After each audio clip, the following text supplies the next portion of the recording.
Hello Capricorn, this is going to be your video for November 2020, Sun, Moon, or Rising Capricorn. Now Capricorn, you've been going through a lot of strong energy with Saturn, structure, Pluto, death and transformation, and also Jupiter in Capricorn throughout this year. So now we're finally in November and you're just kind of going through those final transformations that you need to go through mentally, emotionally, physically, and spiritually.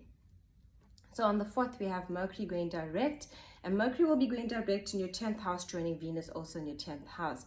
Now, Mercury being direct in the 10th house is good for signing contracts, good for business, good for anything that you want, any ideas, any communications that you need in revolves to business. The 10th house rules our work, all those things, right? Venus there is your passions too, about your work, what you want. What do you really want? And even if you're not working, and this is about what do you want to offer to the world as a whole? What do you want to create? What is it? We all have something to offer in some way. So we start thinking in a big way about what we can actually put out there. Then on the 11th, we have Mercury moving into your 11th house. So this is about networking, community. So, it's a house of social networking, so friendships, relationships, but expansive where we're socializing, getting all our ideas out there. So with Mercury now in your 11th house, it moves out of the 10th into the 11th. It's all about whatever it is you've been creating and thinking about, actually now connecting it to other people, getting the word out, getting the message out. This can also be like the 11th house also rules online. So it's all about those kinds of things, communications, putting all of those things forward for you basically to implement any ideas that you have when it comes to your tribe, your soul tribe, the people you work with, the people you live with, all of these things where you have these ideas that you now can implement. Then between the 8th and 12th of November, we have Pluto and Jupiter joining, and this is another place of major transformation. They're pretty close for a month, but around now they join and connect to each other. And this is about transformation. It's about expanding. I guess this is even the reason why I'm doing this. It's about expanding outwards, deeper transformation. Remember, Pluto is in Capricorn and so is Jupiter in Capricorn. Pluto, what do you need to let go of in Capricorn? What work situations, stressful situations, people that you need to let go of. Jupiter expanding that basically our financial needs, because Jupiter is about luck, opportunity, expansion. It's about growing. So there is going to be a lot of transformation and changes that you want to do with the people you work with, with the people that you live with the people that you interact with. And this is all about creating more luck, happiness, that abundance, that creativity. So enjoy the transformation. Transformation points are there to grow us, to help us prosper, to help us reach to new levels so that we can feel inspired. Sometimes it can be hard when we go through changes because it's the whole thing of letting go. But as you let go more of the things that you don't want, the more you can expand on all the things that you do want. Then on the 14th of November, we have Mars direct finally.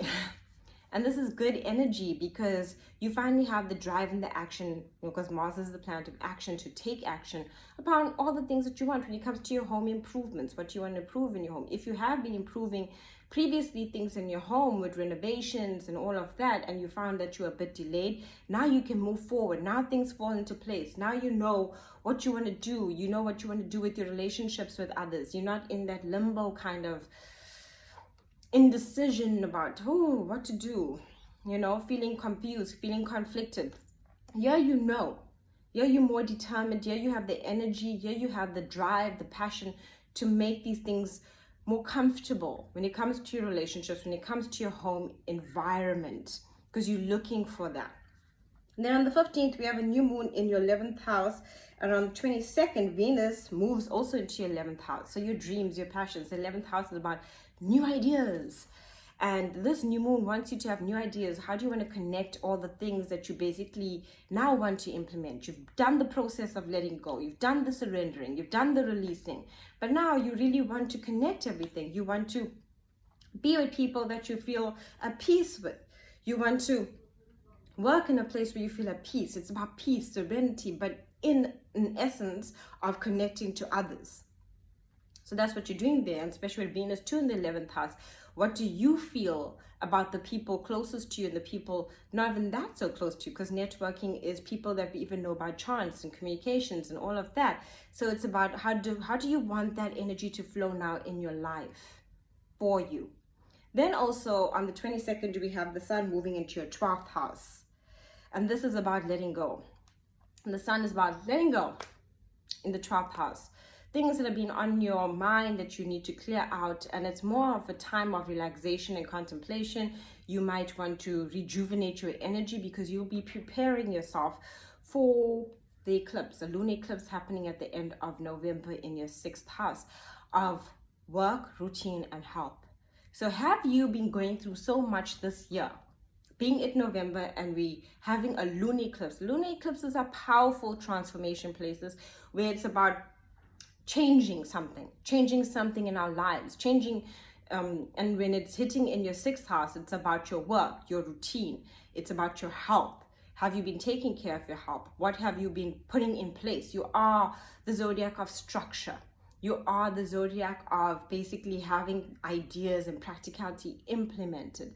So yeah, it's about what you want to implement. It's a good place to have it, the lunar eclipse in the 6th house, because new things come into our work aspect when we let go of old things. So don't be afraid to let go. Don't be afraid to let go of things that have been, you feel like, oh, maybe I've been overindulging in this. Maybe I should cut back on this. Maybe I shouldn't interact so much with other people. It's a lot about that you don't feel, aligned to, or feel that are actually creating a lot more stress in your life. You are now wanting to live in a healthier way. Have people around you that are supportive. So it's a very beautiful aspect, especially with that sun on the 22nd moving into 12th. So you might want to spend some more time alone. And then the 6th house, basically at the end of the month with that lunar eclipse, really looking at your work, health, and routine and letting go of certain things for new things to enter in your personal body as well. So if you feel a bit heavy during that lunar eclipse happening at the end of the month, take time out. Take enough time out.